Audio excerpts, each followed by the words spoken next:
So some of you might have been wondering how I get the end of the film back out of the cassette, and what I've got here is a film picker, or also known as a tongue puller.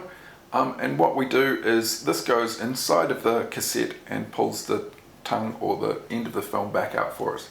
So it's a pretty simple operation. We put all of the parts into the film cassette, we push up the first piece, we're going to wind this anti-clockwise until it clicks. There it goes. I'm going to push up the second one, and then we just pull out the end, and there we go. We have the end of the film. The film's ready to be developed, or if we haven't used it, to be put back into another camera.